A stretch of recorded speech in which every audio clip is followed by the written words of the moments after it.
என் அன்பு சொந்தங்களே, நான் உங்கள் மீரான். இது உங்களின் அபிமான டெரஸ் குக்கிங் சேனல். இன்றைக்கி பச்சை மிளகா சட்னி, கெட்டு போகாமல் பச்சை மிளகா தான். அது பச்சை மிளகா நம்ம காய வைக்கல, எதுவும் பச்சை மிளகாவை கெட்டு போகாத அளவுக்கு பக்குவமாக அதில் பூண்டு, மிளகு, மிளகாத்தூள், ஜீரகம், மல்லி இதெல்லாம் வறுத்து அரைச்சி மசாலாவோட வெனிகர் ஊற்றி நல்லெண்ணெயில் பாடம் பண்ணி அப்படியே பக்குவமாக வச்சுக்கிட்டால் எப்போ வேணுமோ நம்ம எடுத்து ஒரு சட்னியாவோ அல்லது சப்பாத்திக்கோ இட்லிக்கோ எடுத்து சாப்பிட்டுக்கலாம். அது மாதிரி ஒரு அருமையான கெட்டு போகாத பச்சை மிளகா தான். ஆனால் பச்சை மிளகா கெட்டு போகாமல் வைக்கிறோம். அதுக்குள்ளே கார சட்னி செய்ய போகிறோம். அதுக்கு என்னென்ன பொருட்கள் தேவைங்கிறத பார்க்கலாம் வாங்க. இதுக்கு நம்ம பிரதானமாக பச்சை மிளகாய் செய்ய போகிறோம். பச்சை மிளகா பாருங்கள், நல்லா உணர்த்தி கழுவிட்டு நல்லா நிழல்லையே உணர்த்தி நல்லா சுத்தமாக தண்ணி இல்லாமல் உணர்த்தி காய வச்சுருக்கோம். ஒரு சொட்டு கூட தண்ணி கிடையாது, நல்லா உணர்த்தி காய வச்சுருக்கோம். பூண்டு அது மாதிரி தோல் உரித்து, பொடி பூண்டை தோல் உரிக்காமலும் கொஞ்சம் வச்சுருக்கோம். இஞ்சி,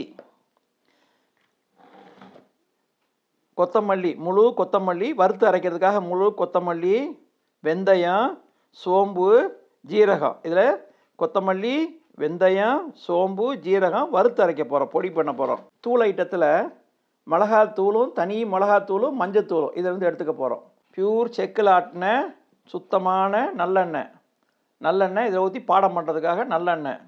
இது சிந்தட்டிக் வெனிகர், நம்ம சாப்பாட்டுக்கு யூஸ் பண்ணக்கூடிய வெனிகர்.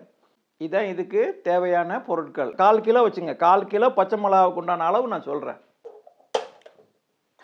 ஒரு கடாயை வச்சுக்குவோம். கடாய் காஞ்சிருச்சு. 1/4 கிலோ அளவுக்கு நான் சொல்கிறேன். பச்சை மிளகா 1/4 கிலோ. அதுக்கு இந்த டேபிள் ஸ்பூனில் 1 ஸ்பூன் தனியா, இந்த ஸ்பூனில் 2 ஸ்பூன் ஜீரகம், சோம்பு 2 ஸ்பூன் போடுறேன். 2 டேபிள் ஸ்பூனில் 2 டேபிள் ஸ்பூன் போடுறேன். 1/2 ஸ்பூன் வெந்தயம்,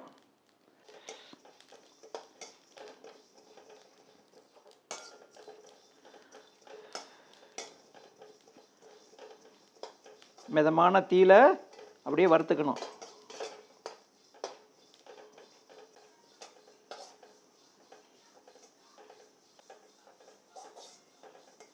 இப்போ ஆறுறதுக்காக ஒரு இதில் கொட்டி வச்சுருவோம். 1/4 கிலோ பச்சை மிளகா காம்பை எடுத்துட்டு பாருங்கள், சுத்தமாக நிழலில் கழுவிட்டு நிழலில் தொடச்சிட்டு சுத்தமாக காய வச்சு நிழலில் காய வச்சு வச்சுருக்கோம்.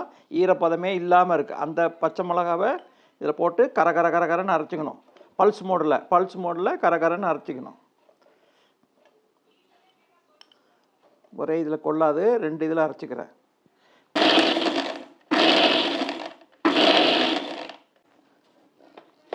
இந்த மாதிரி கரகரன்னு அரைச்சிக்கணும். தண்ணி எதுவும் கொடுக்கக்கூடாது.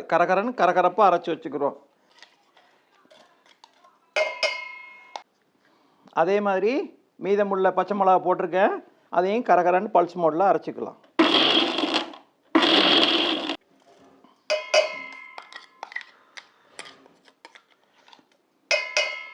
இப்போ நம்ம 1/4 கிலோ பச்சை மிளகாக்கு 100 கிராம் பூண்டு போடணும். அதுவும் பல்ஸ் மோடில் கரகரண்டு அரைக்க போகிறோம். 100 கிராம் பூண்டு போட்டிருக்கோம். 50 கிராமு இஞ்சி, அதையும் பல்ஸ் மோடில் அரைக்கிறதுக்காக 2 இஞ்சியும் பூண்டையும் ஒன்றா போட்டுக்கிறோம்.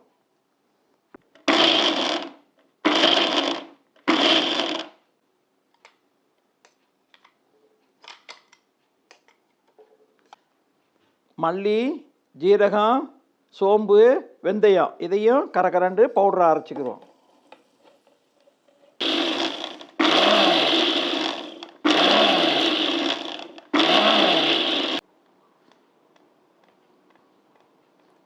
கடாய் சூடாயிடுச்சு. நல்லெண்ணெய் 200 ml நல்லெண்ணெய். 1/4 கிலோ பூண்டுக்கு பச்சை மிளகாக்கு 200 நல்லெண்ணெய். எண்ணெய் சூடாயிடுச்சு. இப்போ நம்ம இஞ்சி பூண்டு பல்ஸ் மோடில் அரைச்சோம்ல, அதை நம்ம இதில் போட்டுருவோம்.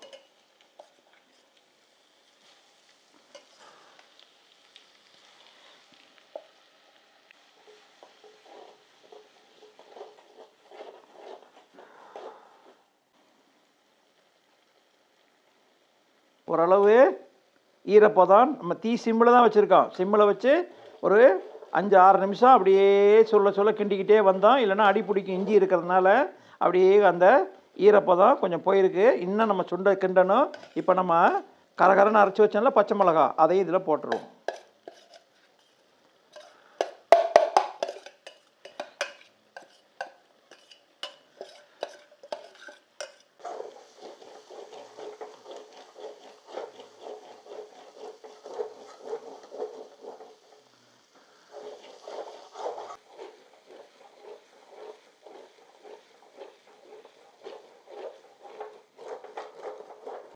மிதமான தீயில பச்சை மிளகா, இஞ்சி, பூண்டில் உள்ள ஈரம் தன்மையை பூரா அந்த எண்ணெயில் பொறுமையாக மிதமான தீயில வதக்கி அந்த எண்ணெய் தீயில அப்படியே வரைச்சிக்கிட்டே வரணும். அந்த ஈரச்சத்து ஃபுல்லாக அதில் உள்ள ஈரச்சத்து போயிடணும்.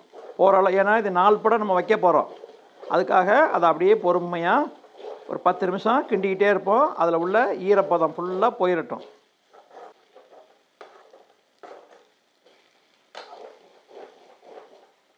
இதில் 1/2 ஸ்பூன் மஞ்சள் தூள், 1/2 ஸ்பூன் காஷ்மீர் மிளகாத்தூள் போடலாம். இல்லைன்னா உங்கள்கிட்ட சாதா இருக்கிற தனி மிளகாத்தூள் 1/2 ஸ்பூன்.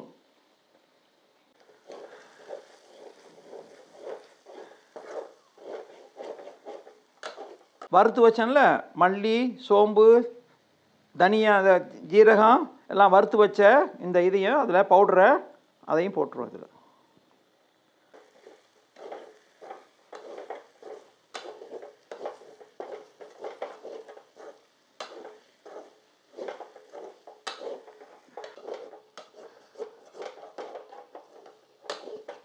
இப்போ இந்த மசாலா திட்டத்துக்கு தேவையான தூள் உப்பு பார்த்து போட்டுங்க. ஏன்னா இது உரப்பு, அதனால் உப்பு கொஞ்சம் கூட தூக்கலாக போட்டால் தான் அந்த உரப்பை எடுத்து காட்டும்.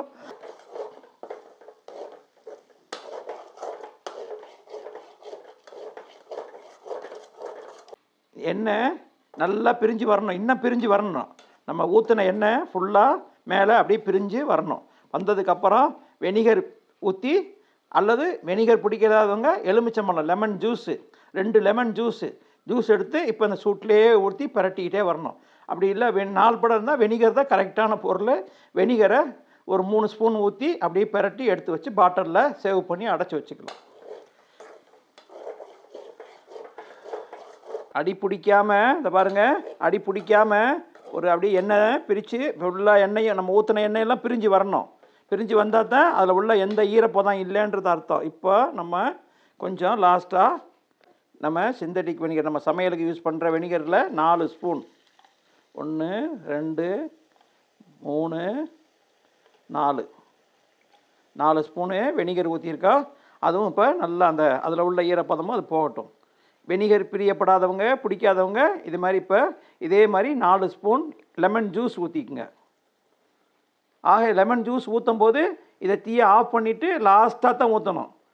லெமன் ஜூஸை இந்த மாதிரி சூடு பண்ணுற நேரத்தில் ஊற்றினா கசக்கும். அதனால் லெமன் ஜூஸ் ஊற்றுறவங்க இந்த தீயை ஆஃப் பண்ணிவிட்டு கொஞ்சம் சூடு தணிஞ்ச உடனே இப்போ லெமன் ஜூஸ் ஊற்றி நல்லா பரட்டிக்குங்க.